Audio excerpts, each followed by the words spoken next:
আসে যায়, কিন্তু রমেশ স্টিল তিনি এসেছেন, তিনি আর যাবেন না, তিনি অমর অক্ষয় অব্বর।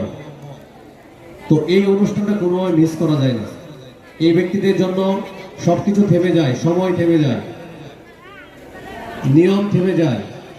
তো এই ধরনের প্রোগ্রামে অবশ্যই উপস্থিত হওয়া উচিত। আর এই উপজেলা নির্বাহী অফিসার হিসাবে আপনারা অনেকেই আমার কাছে ওনার অনেক যে কাজের বিষয়গুলো রয়েছে আমাকে জানিয়েছেন। আমি অবশ্যই আন্তরিকভাবে দেখব, কারণ এটার একটা অংশ হতে পারাও একটা সম্মানের বিষয়। আমরা যদি উপমহাদেশের বিখ্যাত কবিয়াল যারা আছে তাদের নামগুলো যদি দেখি, বা আমরা যেগুলো বই বা বিভিন্ন পড়েছি, আমাদের বোলামরা ছিলেন উপমহাদেশের বিখ্যাত কবিয়াল। অ্যান্টনি ফিরেঙ্গির নাম আপনারা শুনছেন। অ্যান্টনি ফিরেঙ্গি তিনি ছিলেন পর্তুগিজ, মানে পর্তুগালের মানুষ। তিনি এই বাংলায় এসেছেন, এই বাংলার রূপ দেখেছেন এবং এই কবিগান শুনেছেন। এই কবিগান শুনে তিনি এই কবিগানের প্রেমে পড়েছেন, বাংলা শিখেছেন এবং বিখ্যাত কবিয়াল হয়েছেন। তাহলে কবি গানের যে কি পরিমাণ গুরুত্ব আমরা সহজেই বুঝতে পারি। এটার মধ্যে একটা মৌলিকতা রয়েছে। তার কিছুটা ভাবধারা এখন আমরা বাউল সিন্ধিতে দেখতে পাই, যারা বিভিন্ন পালা গান গান, কিন্তু তার মধ্যে কৃত্রিমতা রয়েছে। আমার উস্তাদ যেটা শিখিয়েছে আমি পরের অনুষ্ঠানে সেটা গিয়ে দিই, কিন্তু কবিয়াল একদম নিজস্ব। তাৎক্ষণিক প্রশ্ন, তাৎক্ষণিক উত্তর। তো এটা কতটুকু মেধার দরকার, কতটুকু জ্ঞানের দরকার, সেটা আমরা সহজে অনুমান করতে পারি। আপনারা বলছিলেন যে উনি সশিক্ষিত মানুষ।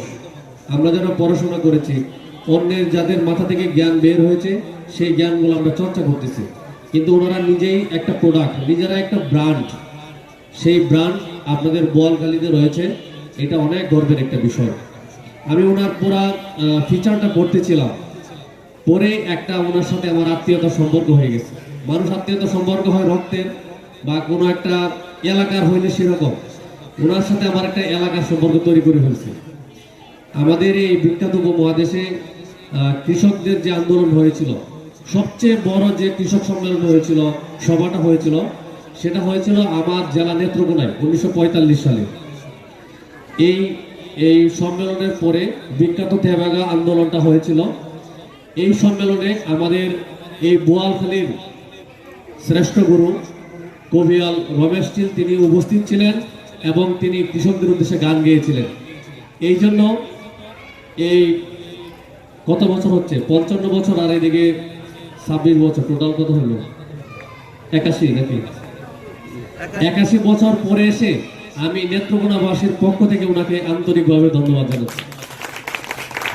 সময়ে এই কালচারাল অ্যাক্টিভিটিস ভালো লাগে। বোয়ালখালী একটা ঐতিহ্যের ধারক। এটা কখনো চিন্তাই করা যায় না যে একটা উপজেলায় 3 জন 2100 পদকপ্রাপ্ত ব্যক্তিত্বের জন্মস্থান। আজকে আমি গর্বিত যে আমি কবিয়াল রমেশ শীলের সমাধিস্থলে উপস্থিত হয়েছি। সবচেয়ে বেশি অবাক হই যে আমি যখনই এই রাস্তাটা দিয়ে যাই আমি কিন্তু থমকে যাই। আমি ওনার সম্পর্কে, যেহেতু আমি সাহিত্যের ছাত্রী, ওনার সম্পর্কে এতটা জেনেছি, পড়েছি, আমার সবসময় মনে হয়েছে একবার একটু দেখে যাই, কিন্তু ব্যস্ততার জন্য দেখা হয় না। কবিয়াল গানের মাধ্যমে যে মানবতার সেবা করে গেছেন এবং সম্প্রীতি রক্ষা করে গেছেন, সেই ওনার জীবনের পর্যালোচনা করে সবটা আমরা দেখতে পাই। আমরা আমাদের বক্তৃতায় সবসময় এই কথাটা বলি, আমরা মানবতার কথা বলি, সম্প্রীতি রক্ষার কথা বলি। আমাদের আজকে বক্তব্য হবে, আমরা যেটা মুখে বলি সেটা বুকে ধারণ করতে হবে, বিশ্বাসে ধারণ করতে হবে। রমেশ শীল কি জিনিস? রমেশ শীলের প্রতিটি কথায়, প্রতিটি লেখায়, প্রতিটি কাহিনীতে মানবতার কথা তিনি লিখে গেছেন। তিনি বোঝানোর চেষ্টা করেছেন সকল ধর্মের ঊর্ধ্বে মানব ধর্মেই বড় ধর্ম।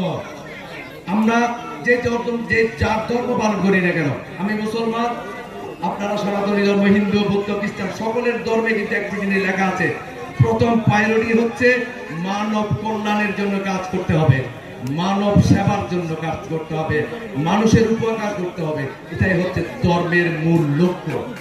আমরা যদি প্রত্যেকে এই রমেশ শীলের কথা এবং ধর্মের এই কথাগুলো যদি হৃদয়ে ধারণ করতে পারি, মানব কল্যাণে যদি আমরা কাজ করে যেতে পারি, তাহলে আমাদের বাংলাদেশ অন্যরকম একটি বাংলাদেশ হবে।